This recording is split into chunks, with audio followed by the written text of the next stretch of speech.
Bonjour et bienvenue sur l'émission Plaisir d'amour. Ici Chantal Brault, néo-sexopédienne, spécialiste en savoir-faire et en savoir-être sexuel et spécialiste des sens et du plaisir. Aujourd'hui à l'émission, on parle de communication, mais de communication amoureuse, donc dans le couple. Pour ce faire, j'ai invité un spécialiste de la communication, un spécialiste de la dynamique relationnelle, qui d'autre que Ghislain Lévesque.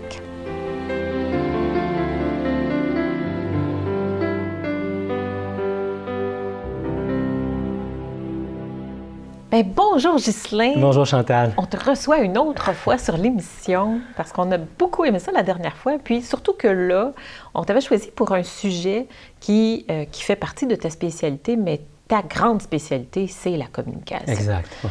Mais vu qu'on est dans plaisir d'amour, OK, ce que j'aimerais aujourd'hui, c'est que tu nous parles de communication amoureuse. Oui. Hein? J'imagine que tu as un petit peu de vécu, par exemple, Oui. face à la communication amoureuse. Il y a quelque chose qui te mène vers ça. Oui, on fait toujours des métiers qui correspondent finalement à notre vécu. Hein? Fait que, qu'est-ce qui t'a emmené, toi, vers ça? Là, En fait, j'enseigne la communication parce que jadis, j'ai constaté que ce que j'avais besoin de plus d'apprendre dans ma vie, c'était apprendre à communiquer d'une façon non seulement efficace. Souvent, on pense que la communication, c'est l'art de transmettre un message d'une façon claire.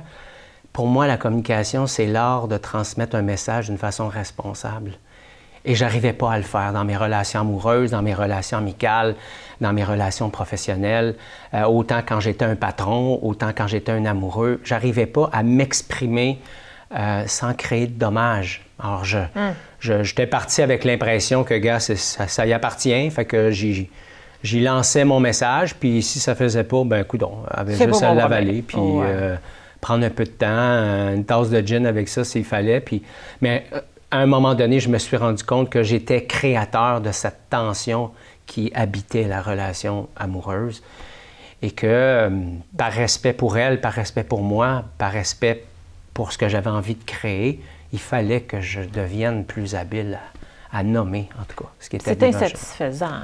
Oui, puis à la base de la communication, pour moi, il y a beaucoup de responsabilisation. Donc, si j'attends que toi, tu sois bonne à communiquer avec moi, bien, un, ça peut être long si ça ne t'intéresse pas. Deuxièmement, ça peut être long si tu n'arrives pas à lire ce que j'ai dans ma tête, ce qui a des bonnes chances d'arriver. Et troisièmement, je ne suis pas en train de placer mon attention au bon endroit. J'attends que tu deviennes la personne qui va m'apporter le bonheur. Quand en communication, je suis responsable, puis en relation, je suis responsable de mon propre bonheur. Donc, apprendre à communiquer, pour moi, c'est apprendre à être responsable de ce que je vis, de mon bonheur, de mon plaisir, de mes valeurs, de ce que j'ai envie d'être et de ce que j'ai envie de créer avec l'autre. Donc, c'est une belle danse. Puis c'est pas peu dire, hein, parce que la communication amoureuse, parce qu'on le prend dans un contexte de couple, on pourrait dire que c'est le problème numéro 1 des couples. Hein? On n'arrive pas à se comprendre, on n'arrive pas à se parler, on n'arrive pas à verbaliser nos besoins, on n'arrive pas à se faire entendre. À se faire comprendre. Tu sais, on peut parler, est-ce qu'on est entendu? Est-ce qu'on est écouté? Fait que là, tu vas essayer de nous démêler tout ça un petit peu aujourd'hui. Oui, on va essayer de mettre de la clarté là-dedans. Comment est-ce qu'on arrive à communiquer? Tu parlais de façon responsable. Comment est-ce qu'on arrive vraiment là, à communiquer à l'autre? C'est quoi un peu nos problèmes? Qu'est-ce qu'on rencontre comme enfargement? Bien, il y en a vraiment une panoplie. D'abord, je pense que la façon dont on a appris à se déployer dans la vie fait en sorte qu'on est des mauvais communicateurs aujourd'hui. C'est la maman qui dit à sa petite fille, ben, tu sais, il faudrait que tu te couches de tôt ce soir parce que je suis fatiguée, tu sais. Puis la petite fille de la regarder, maman, mais pourquoi quand c'est toi qui es fatiguée? C'est moi qui se couche tôt.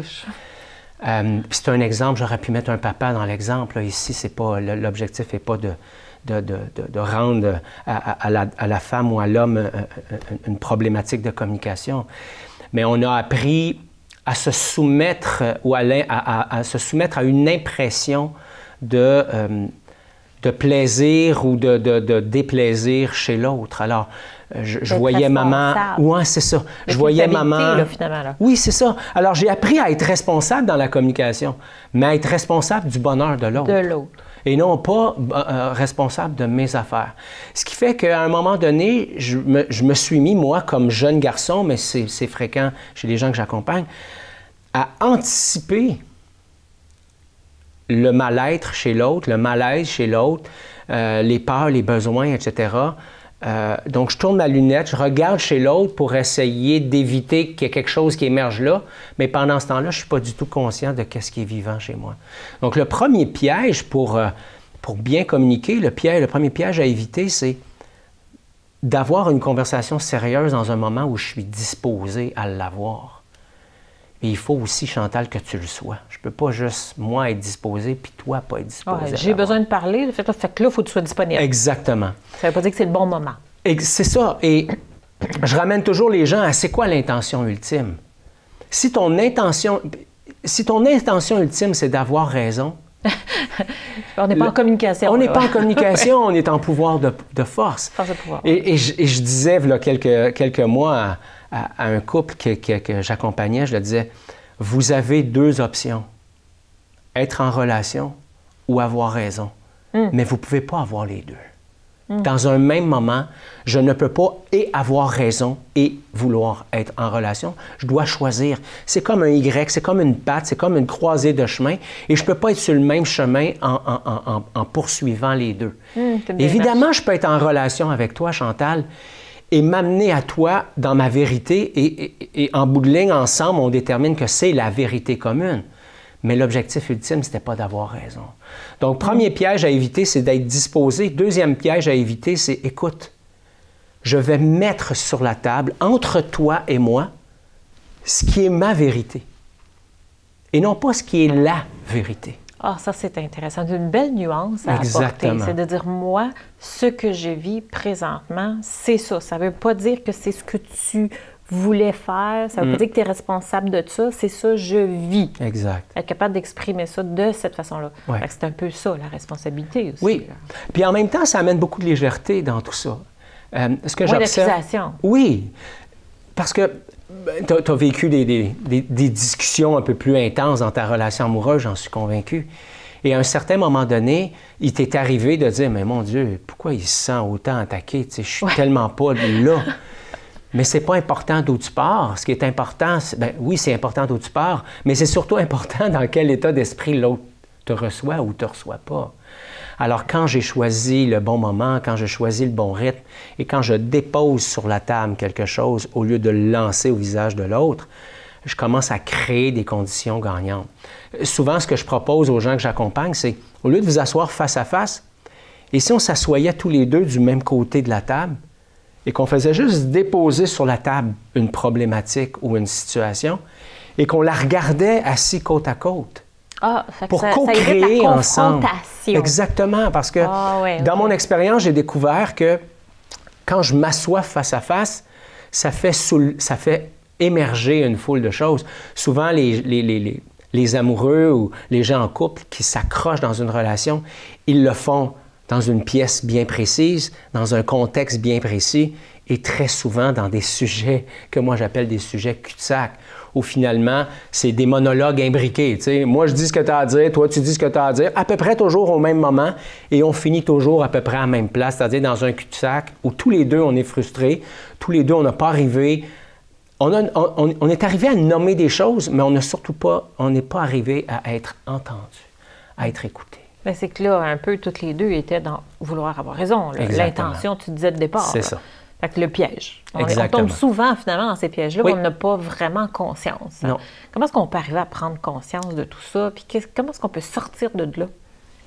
D'abord, un des exercices que j'aime proposer aux gens qui veulent faire cette préparation-là avec eux-mêmes à la maison, sans être forcément accompagnés, la première chose, c'est de clarifier, c'est quoi mon intention? Deuxièmement, qu'est-ce que je veux que l'autre retienne de mon message? Si, par exemple, j'ai une situation avec toi ou une situation avec mon amoureuse, parce qu'on est dans la relation amoureuse, elle m'invite encore une fois à aller souper chez ses parents un dimanche soir. Puis là, ce n'est pas un cas personnel, mais c'est un cas que j'ai vécu récemment dans l'accompagnement. juste au cas où que ma conjointe écoute. Une autre discussion. Oui, je ne veux pas créer de tension inutile. Mais ce qui était intéressant, c'était de faire prendre conscience à la personne quand elle disait « m'invite encore à aller souper chez ma belle-mère. C'était pas souhaité. Et là, le problème était la belle-mère. Parce que la belle-mère, à tous les dimanches, offrait l'opportunité ou proposait de venir souper à la maison. Alors, son intention à lui, au départ, c'était « je veux que ma femme comprenne que d'aller souper chez ma belle-mère à tous les dimanches soirs, c'est pas agréable. » La troisième question, c'est mon intention, si je la garde telle qu'elle, comment elle va être reçue par mon partenaire ou ma partenaire? Et quand il s'est arrêté à réfléchir à cette question-là, il s'est rendu compte que ça serait mal reçu. Parce que c'est pas un problème que ma belle-mère, dans cet exemple-ci, nous invite à souper à tous les dimanches. Non. Il est où le problème? Il est où le vrai problème? Ouais. Alors, quatrième question, c'est quoi le vrai problème? C'est quoi le vrai enjeu? C'est quoi le vrai irritant? Et l'irritant pour lui, c'était j'ai envie d'avoir accès à ma femme d'une autre façon le dimanche soir, juste avant de recommencer ce mouvement extrêmement rapide qui vient avec le travail, la semaine, les enfants, le taxi, les activités, etc. Donc, ça a coupé à lui du temps de qualité. Oui, et c'était ça. D'intimité. Oui, et c'était ça le vrai enjeu. Alors, un coup qu'il a pris conscience de ça, il a transformé son intention de départ pour dire, dans le fond, mon intention de départ, ce que je voudrais, c'est que mon amoureuse, ma conjointe, entende que j'aimerais, à certains moments, le dimanche soir, avoir accès à elle d'une autre façon que de passer ce moment-là avec des amis, chez ma belle-mère, avec les enfants. Bref, l'activité avec la belle-mère, c'est plus ça le vrai enjeu. Donc, la communication est souvent axée sur une fausse problématique. Au lieu de parler du vrai problème, ou en tout cas de la vraie cause. On revient à l'arbre qui est collé là. Absolument. On ne voit pas vraiment ce qui est en train. Il faut s'arrêter. Oui. Il faut prendre le temps de regarder c'est quoi vraiment le vrai problème en arrière. De quelle façon ça va être reçu quand je l'exprime de cette façon-là. De toute façon, ce n'est pas la première fois que ça ne fonctionne pas. On peut toujours dire, OK, qu'est-ce que je fais? Je me recule, j'observe. Est-ce que ça va être bien reçu? Non. De quelle façon est-ce que je peux dire pour que ce soit bien reçu? Il faut que ça vienne savoir c'est quoi le vrai problème. Absolument. Finalement. Sinon, ça met la faute à la belle-mère. Là. Oui. Et là, bien... Puis l'intention n'était peut-être pas là. Exactement. Puis la belle-mère, bien, il faut se rappeler que c'est la mère de la conjointe. Aussi. Fait que si je critique la belle-mère, c'est comme si je critiquais la conjointe. Oui, puis la conjointe, peut-être qu'elle prend plaisir à ces soirées-là aussi. Absolument. Puis peut-être qu'elle est convaincue que ça me fait plaisir. Oui. Puis qu'elle ne comprend juste pas pourquoi, là, c'est devenu une problématique. Donc, avoir une communication responsable, ça vient supporter la relation amoureuse parce que je peux m'amener à l'autre dans la communication en parlant de moi. Hein, on est dans une mode où on entend beaucoup parler de... Il faut parler du jeu, il faut parler au jeu, il faut parler au jeu. Et juste avant qu'on se mette à tourner l'émission, toi-même, tu disais, bien, c'est facile de dire « je voudrais que tu fasses quelque chose ». Ouais, le « que tu », il vient vite. Donc, le « tu » revient. C'est pas ça, parler au jeu. Parler au jeu, ça veut dire je parle de moi en étant conscient de mes besoins, en étant conscient de mes intentions et surtout en laissant l'autre d'accepter ou pas le message que je suis en train de transmettre. Ah, ça, je peux parler au jeu, oui. Mais si je veux que l'autre voit les choses exactement comme moi, c'est plus du jeu. Puis en tout cas, ça ne convergera pas vers un « nous » qui va rester fort. L'intention de départ n'est pas la même. Exactement. On revient encore à la même chose. Fait que dans le fond, ça, c'est vraiment majeur. Hein? Oui.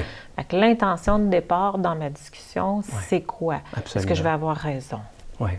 Ou si je veux faire vraiment transmettre le message de ce que je vis, de ce que je ressens pour être compris. Tout à fait. Donc, la meilleure façon d'être compris, entendu, c'est de parler avec son cœur. Oui. Parler de ce qu'on ressent. Mais des fois, on n'a pas conscience de ce qu'on ressent. Non, mais en fait, tu as tellement raison. Puis les gens pensent parfois, tu sais, toi, Ghislain, c'est facile pour toi. Oui, c'est ça. Tu enseignes la communication, tu accompagnes des gens, tu les aides à clarifier leur message. Sur mon site, l'image principale, c'est marqué « La communication est un art fragile ». Et je ne suis pas moi-même arrivé à l'étape où je communique constamment d'une façon parfaite et adéquate. Il m'arrive d'être totalement adéquat. Mais on peut-tu être parfait? Ben, en tout cas, moi, je n'ai jamais expérimenté cette dimension-là. C'est ça qu'on recherche de toute non, façon. pas du tout. Non. Par contre, j'ai découvert des alliés pour moi. D'abord, d'être en relation avec une femme qui a une capacité de m'accueillir même quand je tout croche, ça m'aide beaucoup. C'est-à-dire que elle va avoir cette ouverture-là, elle va être capable de me recevoir. Je parle d'une femme, mais ça pourrait bien sûr, dans une relation où c'est la femme qui parle, vouloir se livrer à un homme qui va être capable d'écouter, de recevoir, d'entendre. Je dis souvent avec les oreilles du cœur. Donc, pas juste s'arrêter aux mots, puis à s'arrêter au ton, mais chercher à nourrir le « nous » et non pas juste le « je ». Hein? Il y a des gens qui communiquent dans le but de démontrer qu'ils ont raison. Ils prennent une pause dans le but de nous laisser parler afin de s'armer et contre-attaquer. Moi, j'aime plutôt, et ça m'arrive malheureusement d'être dans cet état-là, mais je préfère être dans une énergie où quand l'autre s'exprime, j'essaie de chercher à comprendre qu'est-ce qu'elle exprime vraiment. Donc, je m'ouvre avec les oreilles du cœur et si l'autre a les oreilles du cœur bien ouvertes, ça m'aide. L'autre affaire, c'est que quand je sais que je vais être inadéquat ou peut-être que je risque d'être malhabile, je le cadre, je le nomme d'avance. Alors, ça m'arrive de dire à mon amoureuse, « Écoute, j'ai quelque chose à dire. C'est un sujet chaud. Ça fait quelques fois qu'on en parle. Je ne sais pas si je vais être capable de le faire en étant responsable du début à la fin. Puis j'aimerais pouvoir nommer tout ça sans te rendre coupable, responsable, ou que tu sentes que j'ai quelque chose à te reprocher. Mais je ne suis pas certain d'y arriver. » Ah, ça, c'est très bon. Alors, je place l'environnement. Oui. Et à chaque fois où j'ai fait ça, en étant évidemment bien intentionné, conscient, dans la bonne énergie que l'autre était disposé, ça a toujours donné des conversations absolument incroyables parce que ce que j'ai découvert, c'est que ça place l'autre dans un état où elle ne veut pas s'arrêter à ce qu'elle reçoit du premier abord, mais elle va chercher à comprendre. Alors souvent, il va sortir des questions du style, OK, mais quand tu dis, par exemple, si on reprend l'exemple de tout à l'heure, quand tu dis que encore une fois, ma mère nous invite à souper, qu'est-ce que tu veux dire au juste? Ou es-tu en train de dire que dans le fond, tu aimerais qu'on fasse autre chose? T'sais? Et là, c'est qu'on est rendu deux à regarder ce qui a été déposé sur la table et à essayer de déballer ce que j'appelle le cadeau. Arriver à trouver une communication. C'est pas toujours juste à un. Relation, c'est deux personnes. Hein. Il y a toujours deux responsables. Oui, puis ça nous ramène au niveau, c'est ce que j'appelle moi les 3 niveaux de relations amoureuses. Si je suis en relation pour combler uniquement mes besoins, il y a des bonnes chances que je communique uniquement pour combler mes besoins. Mais quand je m'en vais au 2e puis au 3e niveau, où là, les besoins de l'autre sont importants pour moi, surtout au 3e niveau, où les besoins de l'autre sont devenus mes besoins, donc on fusionne nos besoins mutuels et on en fait des besoins qui sont importants, bien, quand je vais communiquer, je vais aussi communiquer avec le désir de comprendre, le désir de découvrir ce que l'autre a vraiment l'intention de me dire. OK, tu parlais de 3, tu en as dit 2. Oui, bien en fait, j'ai parlé du premier puis du 3e. C'est qu'entre les deux, il y a ce que moi j'appelle le niveau transactionnel. C'est-à-dire que je veux bien prendre soin de tes besoins, mais quelque part, il faudrait que tu prennes soin des miens aussi. C'est ça, il y a une condition. Oui, exact. Fait que l'inconditionnel, le conditionnel. Oui. Et... Donc, le but ultime, souvent les gens veulent vivre l'amour inconditionnel, mais ils ne sont pas prêts à offrir ça à l'autre. OK, ça veut dire quoi? Parce que si tu dis, faisons un exemple de conditionnel, OK? Un amour conditionnel, tu dis transactionnel. Ouais. Donne plus un exemple concret qu'on comprenne là, ce que tu veux dire par là. J'ai, par exemple, un des 2 membres de la relation, donc par exemple, l'homme qui travaille sur la route, a un rôle qui fait qu'il voyage constamment, 20, 30, 40 000 km par année. Donc le lundi soir, mardi soir, mercredi soir, pas souvent à la maison, il arrive tard ou bien il couche à l'hôtel, etc. Et au début de la relation, la femme dit « Non, vas-y, il n'y a pas de problème, tu sais, je comprends, c'est ton métier, ça me laisse du temps pour moi, etc., il n'y a pas de trouble. » Et quelques mois, quelques années plus tard, ça marche plus. Là, ça marche plus. Et encore une fois, l'exemple peut être inversé, là, la femme qui est sur la route, l'homme à la maison. Ouais. Je ne veux juste pas rendre l'exemple sexiste. Et en bout de ligne, c'était quoi?